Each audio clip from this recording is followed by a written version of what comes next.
Hello dear friends, welcome to my science academy. हम discuss कर रहे हैं केवीएस पीजीटी की फिजिक्स और इसमें आज हमारा टॉपिक है लॉज ऑफ मोशन। तो लॉज ऑफ मोशन के तहत जो प्रीवियस ईयर में पूछे गए क्वेश्चंस एवं एनसीईआरटी पे बेस्ड इसमें क्वेश्चन मैंने शामिल किए हैं।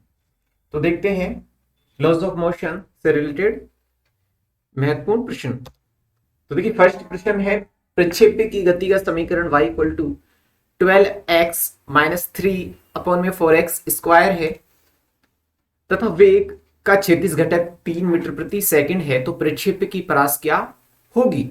प्रक्षेप बिंदु मूल बिंदु पर है तथा x अक्ष क्षैतिज तथा y अक्ष ऊर्ध्वाधर है, यानी कि जो हमारा प्रक्षेप्य बिंदु है वो मूल बिंदु पे है। इस तरह से ये x अक्ष, ये y अक्ष है और ये x अक्ष है। और जो y के लिए समीकरण दे रखी है प्रक्षेप्य की वो है 12x माइनस 3/4x²। तो देखिए इसका जो प्रक्षेप्य मूल बिंदु पे है तो इसको हम इक्वेशन को 0 के इक्वल मान लेते हैं। तो ये देखिए 12x equal to 3/4x², x cancel हो जाएगा तो ये हमारे पास आएगा 12 इक्वल टू 3/4x। तो x का मान आता है 16, यानी कि जो वेग का जो क्षैतिज घटक होगा वो होगा 3 मीटर प्रति सेकंड, यानी कि ये प्रक्षेप्य की जो परास हो गई वो कितनी होगी 16 मीटर। कितनी दूरी ये तय करेगा। नेक्स्ट देखिए, 4 केजी द्रव्यमान के कण के स्थिति समय ग्राफ दर्शाया गया है। कण पर t इज लेस देन 0 और t is greater then 4s और t जब 0 और 4s के बीच में है उस कंडीशन में बल ज्ञात करना है। सेकंड है आवेग t इक्वल टू 0 और t इक्वल टू 4s, और ये एक विमीय गति हमें मान के कैलकुलेट करना है। और ये इस तरह का जो हमें इसमें ग्राफ दे रखा था। तो देखिए एक विमीय गति है तो इसमें देखिए ये जो ये लाइन है ये x और t यानी कि स्थिति और समय के बीच में ग्राफ है। तो इस लाइन पे जो वेग होगा वो कितना होगा, क्योंकि a इक्वल टू d2x अपन में dt² इक्वल टू 0, क्योंकि जब वेग नियत होगा तो जब उसका अवकलन करेंगे तो ये हमारे पास आएगा त्वरण, और d2x अपन में dt² इक्वल टू क्या हो जाएगा 0। तो f इक्वल टू होगा 0 सभी क्षेत्रों के लिए। तो जो पहला केस है उसके लिए तो f इक्वल टू 0 होगा। तथा सेकंड है आवेग t इक्वल टू 0 और t इक्वल टू 4s के बीच में कैलकुलेट करना है। देखिए आवेग हम जानते हैं इम्प्लस क्या होता है कि बल इंटू क्षेत्र, सॉरी बल इंटू टाइम होता है। तो f इंटू t। अब यहां से हम देखें तो ये m और v2 माइनस v1 इसके इक्वल ही होना चाहिए। तो यदि t इज लेस देन 0 होगा तो वेग का मान होगा 0, यानी कि जब टाइम 0 से कम है तो वेग क्या होगा 0। और इस कंडीशन में v इक्वल टू कितना हो जाएगा 3/4 मीटर प्रति सेकंड। तो ये दोनों वैल्यू हम इसमें पुट करें, ये जो हमारी ये वाली इक्वेशन है m equal to m v2 minus v1। तो देखिए m कितना है 4 kg है और v2 3/4 और जो v1 है जैसे ये रहा 0, तो ये पुट कर ले तो ये आएगा 3 मीटर प्रति सेकंड। ऐसे ही जो एक आवेग आएगा t इक्वल टू 4 सेकंड पे माइनस 3 मीटर प्रति सेकंड। तो ये हमारा राइट आंसर हो जाएगा। नेक्स्ट देखिए, एक मोटर बोट 25 मीटर प्रति घंटे से उत्तर की ओर दौड़ रही है और उस क्षेत्र में पानी की धारा 10 किलोमीटर प्रति घंटा है, और ये जो पानी की धारा है दक्षिण पूर्व से 60 डिग्री का कोण बना रही है, तो नाव का परिणामी वेग होगा। तो देखिए नाव जा रही है उत्तर में और जो मोटर बोट है उसके बीच जो धारा है और मोटर बीट उसके बीच कोण कितना होगा, क्योंकि क्वेश्चन में दिया है 60 डिग्री दक्षिण के पूर्व में धारा है, यानी पानी की धारा इधर है, तो ये कोण पूरा 180 होता है, तो ये कोण कितना होगा 120 डिग्री। तो देखिए जलधारा का वेग दे रखा है, मोटर बोट का वेग दे रखा है, तो परिणामी वेग क्या होगा, रूट मोटर बोट का वेग, जलधारा का वेग इंटू 2, इन दोनों का वेग का गुणनफल, और कोस थीटा, और कोस थीटा का मान कितना है 120। तो इसको कैलकुलेट करते हैं तो ये आता है 22 किलोमीटर प्रति घंटा। नेक्स्ट देखिए, अभी एनसीईआरटी बेस्ड क्वेश्चन है और कुछ इसमें जैसे कि प्रीवियस ईयर में जो वेरियस एग्जाम है उनमें आए हुए क्वेश्चन है। एक पिंड गतिमान द्वारा चली गई दूरी समय के अनुक्रमानुपाती है, तो इस पर लगने वाला बल क्या होगा। तो देखिए हमें दिया है कि जो एस है ये टाइम के क्या है, समानुपाती है, यानी कि विस्थापन। तो एस इक्वल टू क्या होगा, के टी, यहां एक नियतांक आ जाएगा। अब हम जानते हैं वेग क्या होता है, विस्थापन अपॉन में समय। तो इसको हम ये लिख सकते हैं के इक्वल, अब इसका यदि हम अवकलन लें यानी कि dv अपॉन में dt, तो ये क्या होगा d2s अपॉन में dt स्क्वायर इक्वल टू नियतांक का 0, यानी कि a 0 है तो f क्या होगा 0, यानी कि इसमें से कोई सा भी ऑप्शन हमारा राइट नहीं होगा, कोई नहीं ऑप्शन इसमें ये वाला होगा। नेक्स्ट देखिए, घर्षण रहित एक क्षैतिज टेबल पर स्थित m द्रव्यमान का पिंड m द्रव्यमान की रस्सी द्वारा खींचा जा रहा है। यदि रस्सी के दूसरे सिरे पर बल का मान P हो तो रस्सी द्वारा पिंड पर आरोपित बल होगा। तो देखिए ये m द्रव्यमान का कोई पिंड है और ये टेबल है और स्मॉल m द्रव्यमान की रस्सी से खींच रहे हैं, तो इस पे जो दूसरा सिरा है इस पे जो आरोपित बल है वो P है। तो हम जानते हैं कि त्वरण क्या होता है, बल अपॉन में द्रव्यमान, यानी कि बल यहां दिया है P और द्रव्यमान रस्सी और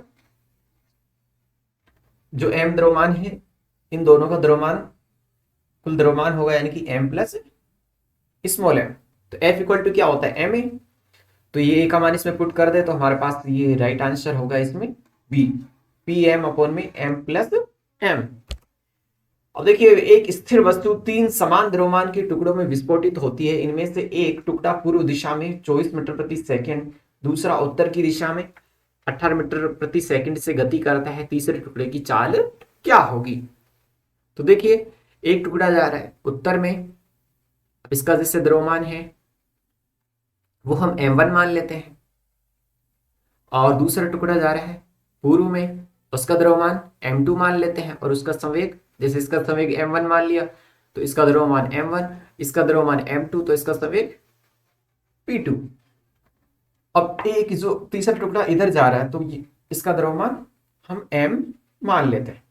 तो देखिए हम जानते हैं कि जो संवेग है तो इस कण के लिए जो संवेग है इन दोनों के वर्गों के रूट के बराबर होगा, यानी कि P3 क्या होगा, ये जैसे P3 इसके लिए संवेग होगा तो इसको हम बोल सकते हैं m3v3 रूट m1v1 का स्क्वायर प्लस m2v2 का स्क्वायर।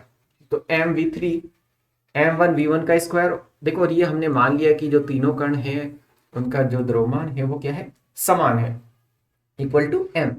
तो देखिए जब इसे हम सोल्व करते हैं तो यहाँ से m कॉमन आएगा, तो ये m स्क्वायर v1 v2 का स्क्वायर, अब जैसे m स्क्वायर को बाहर लेंगे तो ये m बन के बाहर आ जाएगा, तो m से m कैंसिल होगा तो v3 का मान ये आ जाएगा। अब v1 हमारे पास 24 है और v2 कितना है 18 मीटर प्रति सेकंड, तो इसको पुट करते हैं तो v3 आता है रूट 900, यानी कि v3 का मान आया 30 मीटर प्रति सेकंड, जो बी ऑप्शन है हमारा ये राइट इसमें हो जाएगा। नेक्स्ट देखिए, एक कण नियत चाल से सरल रेखीय मार्ग पर गतिमान है, बल की आवश्यकता नहीं होगी। तो देखिए नियत चाल से है और एक दिशा में चल रहा है, यानी कि दोनों क्या है नियत है, तो इस कंडीशन में इसका वेग नियत होगा, और जब वेग नियत होगा तो इसका त्वरण क्या होगा, शून्य होगा, और अगर त्वरण शून्य है तो F इक्वल टू ma, तो बल भी क्या होगा शून्य होगा, यानी कि इसे एक समान वेग से चलाने के लिए। नेक्स्ट देखिए, कोई गेंद एक समान स्थानांतरित गति कर रहे, इसका अर्थ है यह विरामावस्था में है नहीं, इसका पथ सरल रेखीय अथवा वृत्ताकार हो सकता है और गेंद एक समान चाल से चल रही है। ये भी रॉन्ग होगा। गेंद के सभी भागों का वेग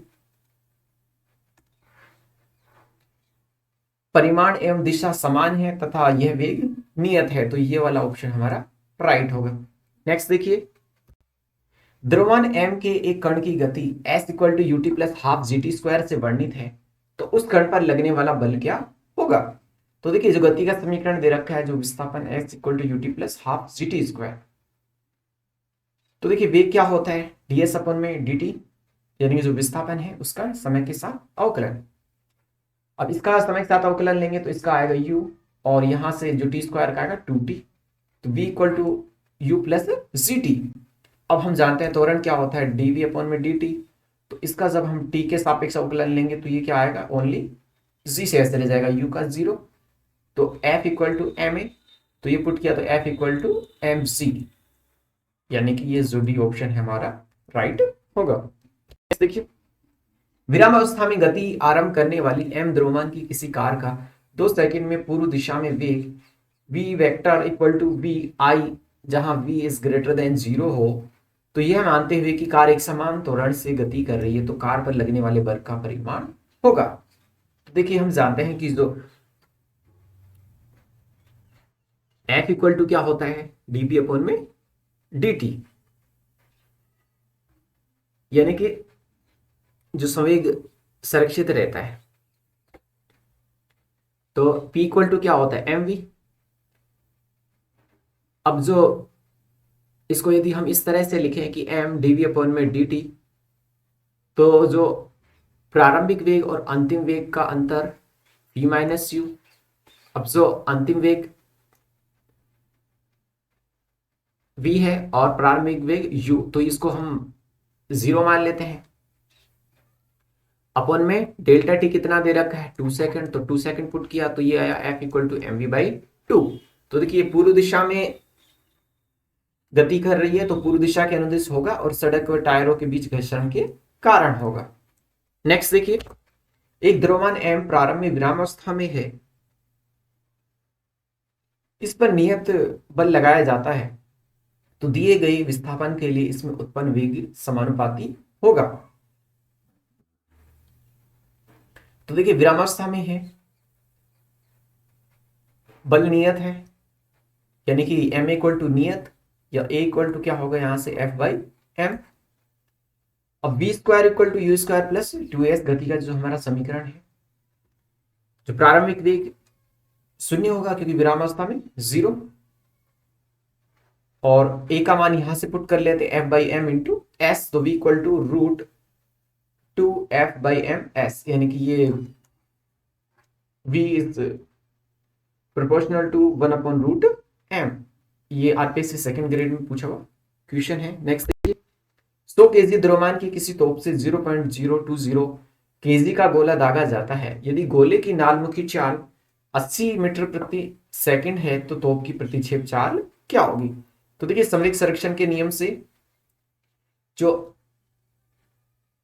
पहले यानी कि गोला दागने से पहले और गोला दागने के बाद जो संवेग संरक्षित रहना चाहिए, तो ये तोप 100 केजी की है और इसका प्रतिक्षिप्त वेग ये हमें निकालना है, क्योंकि पीछे की ओर लगता है प्रतिक्षिप्त वेग, जैसे गोला की डायरेक्शन के विपरीत लगेगा, जैसे कि ये गोले का वेग इस साइड है तो प्रतिक्षिप्त वेग इस साइड लगेगा।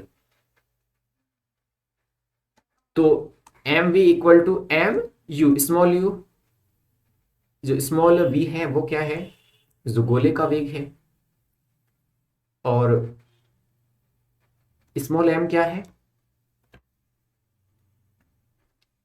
ये जो गोले का द्रव्यमान है, और स्मॉल वी गोले की जो नालमुखी चाल है, यानी कि इस डायरेक्शन में ये वी है। तो प्रतिक्षेप चाल यहां से वी क्या होगी एम वी अपॉन में कैपिटल एम, तो ये वैल्यू पुट करते हैं तो हमारे पास आता है 0.016 मीटर प्रति सेकंड। नेक्स्ट, 10 केजी द्रव्यमान का एक ब्लॉक क्षैतिज सतह पर रखा है, ब्लॉक पर चित्र में दर्शाए गए अनुसार एक बल F आरोपित होता है, तो F के किस न्यूनतम मान के लिए ब्लॉक ऊपर उठेगा। तो इस तरह से ये डायग्राम बना के दे रखा था। देखिए जो इसमें जो बल लग रहा है, तो ये बल के दो घटक होते हैं, क्षैतिज घटक और ऊर्ध्वाधर घटक। तो जो ऊर्ध्वाधर घटक है वो होगा F साइन 30 डिग्री और क्षैतिज घटक होगा F कोस 30 डिग्री। और जो इसका प्रतिक्रिया बल है नीचे की ओर R इक्वल टू mg हम बोलते हैं, तो वो नीचे की ओर लगेगा जो इसको संतुलित करेगा। अब यदि ब्लॉक को ऊपर उठाना है तो ये वाला जो घटक है ये मान्य होगा। तो ब्लॉक को ऊपर उठाने के लिए बल क्या होगा, F sine 30 degree equal to mc। तो देखिए साइन 30 डिग्री का मान 1/2, m कितना है 10, g का मान हम कितना लेते हैं 10, तो F इक्वल टू 200 न्यूटन, जो सी ऑप्शन है हमारा वो राइट होगा। नेक्स्ट देखिए, एक भारी द्रव्यमान 0.50 किलोग्राम का पिंड छत पर टकी डोरी द्वारा लटका हुआ है। डोरी द्वारा पिंड पर लगाए गए बल की गणना कीजिए, जबकि जी कितना हो 9.8 मीटर प्रति सेकंड स्क्वायर। तो देखिए इस तरह से ये डोरी से ये बाहर लटका हुआ है और जो रस्सी में जो उत्पन्न तनाव है वो इसके भार के द्वारा संतुलित होगा। तो जो तनाव बल है वो कितना होगा, इसके जो भार mg है उसके इक्वल होगा। तो देखिए m का मान 0.50 है और g का मान 9.8 दे रखा है, तो ये कितना है 4.9 न्यूटन।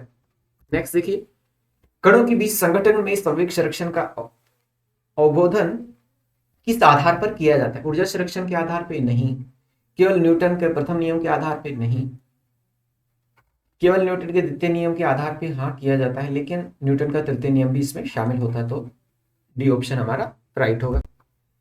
एक्स एक्स के अनुदिश गतिमान एक कण पर एक एकल बल F equal to F0 e की पावर माइनस kx कार्यकारी है, जहां F0 और k नियतांक है, तो x0 विराम से मुक्त किया जाता है, इस पर प्राप्त अधिकतम गतिज ऊर्जा होगी। तो देखिए अवमंदन है उस कंडीशन में जो समीकरण होती है बल के लिए ये होती है और विस्थापन के लिए ये होती है x equal to x0 e की power minus gamma into t, और अवमंदित बल के लिए F equal to F0 minus k x. देखिए के एक्स इक्वल टू 1, क्योंकि इसकी विमा इस तरह से होगी m0 l0 t0। तो k को हम बोल सकते हैं 1 में x क्या है दूरी, तो ये होगी 1 मीटर, यानी कि जो गतिज ऊर्जा किस में होती है, जूल में होती है। अब इसको हम लिख सकते हैं n इंटू मीटर। तो जो हमारा F0 बाई k है इसमें जो राइट ऑप्शन होगा a, क्योंकि बल न्यूटन में और जो k है 1 में मीटर, तो इसके अकॉर्डिंग जो हमारा राइट ऑप्शन होगा a। एक वस्तु का द्रव्यमान m है, एक दृढ़ दीवार v से अभिलंब टकराती है और इसी वेग से वापस लौट जाती है, तो वस्तु पर लगा आवेग होगा, यानी कि पहले जो जिस वेग से आ रही है उससे अभिलंब टकरा के उसी दिशा में ये वापस लौट रही है, तो आवेग क्या होगा। तो इम्प्लस आवेग संवेग प्रमेय क्या कहती है कि I equal to del P होता है, यानी कि जैसे इधर का जो संवेग और इधर का जो संवेग है उन दोनों का ऐड होगा। देखिए mv माइनस mv इस डायरेक्शन का माइनस mv, तो ये प्लस हो जाएगा 2mv, तो राइट ऑप्शन होगा हमारा डी। 150 ग्राम कि किसी क्रिकेट की गेंद का प्रारंभिक वेग u vector equal to 3i cap plus 4j cap metre प्रति सेकंड है और हिट होने के बाद अंतिम वेग v vector equal to minus 3i cap plus 4j cap metre प्रति सेकंड है, तो गेंद का संवेग परिवर्तन क्या होगा ये हमें बताना है। तो देखिए गेंद बल्ले से टकरा के वापस जाती है, तो जैसे ये इस दिशा में इसका संवेग कितना होगा माइनस mv। देखिए संवेग संरक्षण अभी जो हमने निकाला था संवेग, तो उसी से हम निकाल सकते हैं। देखिए ये जो आवेग संवेग प्रमेय थी I equal to del P, उसी का हम यूज करके ये कैलकुलेट कर रहे हैं। तो ये माइनस mv, तो ये आया माइनस 2mv। अब जैसे m का मान हमारे पास है 150 ग्राम, इसको किलोग्राम में बदलेंगे 10 की पावर माइनस 3 से गुणा कर देते हैं। अब जैसे v इक्वल टू u है, जिस वेग से आएगी उसी वेग से ये जा रही है, तो इस कंडीशन में ये जैसे कोई सा भी एक घटक हम इसको यूज कर लें, 3i cap plus 4j cap, तो ये इसको जब हम सोल्व करते हैं तो ये 0.3 into 3i cap plus 4j cap, तो इसकी जब अंदर मल्टीप्लाई होगी तो ये आएगा, माइनस को तो बाहर ही रहने देते हैं, तो 0.9i cap plus 1.2j cap. Next देखिए, एक पत्थर को h ऊंचाई से गिराया जाता है तो यह निश्चित संवेग p से भूतल से टकराता है। यदि इसी पत्थर को इस ऊंचाई से 100% अधिक ऊंचाई से गिराया जाए तो भूतल से टकराते समय इसका संवेग में परिवर्तन क्या होगा। देखिए, पहले जिस ऊंचाई से गिरा रहे थे और सेकंड टाइम में जो गिरा रहे हैं, यानी कि 100% अधिक ऊंचाई, यानी कि दोगुनी ऊंचाई से गिरा रहे हैं, तो देखिए संवेग क्या होता है, P equal to M V. और किसी ऊंचाई से गिरा रहे हैं तो उस कंडीशन में वेग होता है V इक्वल टू √2gh। जैसे आपसे पूछ रहे कि टरबाइन से गिरते पानी का वेग क्या होगा, या फिर h ऊंचाई से और कोई जैसे पत्थर गिरा रहे हैं, तो उस कंडीशन में V इक्वल टू √2gh का हम यूज कर सकते हैं। देखिए V इक्वल टू √2gh ये हमारी जैसे एक इक्वेशन हो जाएगी। फिर जैसे दूसरी कंडीशन में इसने कही कि 2 गुना ऊंचाई यानी कि m, और h का मान कितना होगा 2h, तो ये जो √2 बाहर आ जाएगा, तो m इंटू √2gh, 2gh को हम क्या लिख सकते हैं p, यानी कि p dash equal to √2p। तो संवेग में परिवर्तन कितना हुआ, तो देखिए संवेग में परिवर्तन p डैश माइनस p, और कौन में प्रारंभिक संवेग p, देखिए p डैश का मान है √2p और जो पहला संवेग है वो p। तो जब इसको हम कैलकुलेट करते हैं तो p कॉमन लेके, ऊपर नीचे से p कॉमन लेके खत्म कर देते हैं, तो √2 माइनस 1 इंटू 100। अब √2 की वैल्यू होती है 1.414 माइनस 1, तो ये आएगा 41.4%। नेक्स्ट देखिए, 80 केजी भार का एक मनुष्य लिफ्ट में भार मापने वाली मशीन पर खड़ा है। यदि लिफ्ट 5 मीटर प्रति सेकंड स्क्वायर के एक समान त्वरण से ऊपर की ओर गतिमान हो तो मशीन का पाठ्यांक होगा। तो देखिए 80 केजी का भार का एक आदमी है, यानी कि जो हमारा W इक्वल टू mc होता है, तो वो है 80 केजी। अब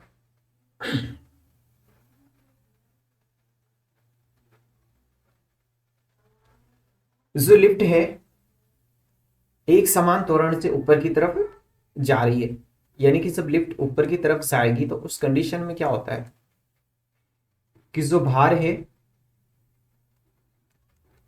यानी कि जो गुरुत्वीय त्वरण है, उसमें जिस त्वरण से ऊपर जा रही है वो ऐड हो जाता है। और यदि लिफ्ट एक समान त्वरण से नीचे आती है तो उस कंडीशन में जो हमारा जो गुरुत्वीय त्वरण है, जिस त्वरण से ये नीचे आ रही है वो उससे कम हो जाता है। और विरामावस्था में तो ये W इक्वल टू mg ही होती है, यानी कि ये जो हमारा केस है ये वाला एक समान त्वरण से ऊपर जा रही है। तो किस त्वरण से ऊपर जा रही है लिफ्ट, A इक्वल टू क्या है 5 मीटर प्रति सेकंड, और ये हमारा m का मान है 80 केजी।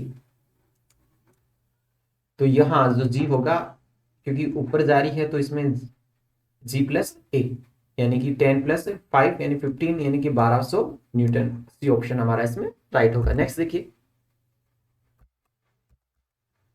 तो इतने क्वेश्चन थे। Thanks for watching the video.